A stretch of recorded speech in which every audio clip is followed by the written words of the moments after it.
Prediction ni Casimiro tumama. Hindi ubra si Wonderboy kay Miel Fajardo, mas malakas. Ito at pag-usapan natin. Pero bago ang lahat, pag-subscribe po ng channel ko. Huwag niyo na rin kalimutan i-click ang notification bell para lagi kayong una sa balita. Mabagal na laban ang aasahan. Balita sa mga pambato na isasalang. Pasabog na video, lahat yan nandito. Nino Cruz TV ang iyong paborito. Isang mabilis na update lang po tayo.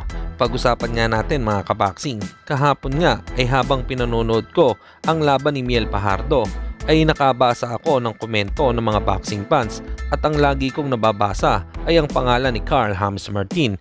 Ayon sa isa sa nabasa ko, hindi daw uubra si Martin kay Fajardo dahil round 1 lang ay tumatapos si Miel Fajardo ng kalaban niya. At isa pa, malaki din ang potensyal na maging world champion si Fajardo. So binalikan nga natin ang naging sparring dito ni Carl James Martin at ni Fajardo. Makikita nga natin dito sa video na volume puncher at malalakas na suntok ang binibitawan ni Fajardo.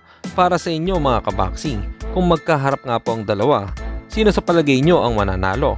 Comment lang po kayo sa ibaba. Samantalang tama naman ang sinabi ni Casimiro na mananalo si Fajardo kaysa kay Cabonillas dahil malawak ang experience nito at dumadayo sa ibang bansa. Hanggang dito na lang muna ang ating balita. Dito na lang ang aking boxing news report. Babu!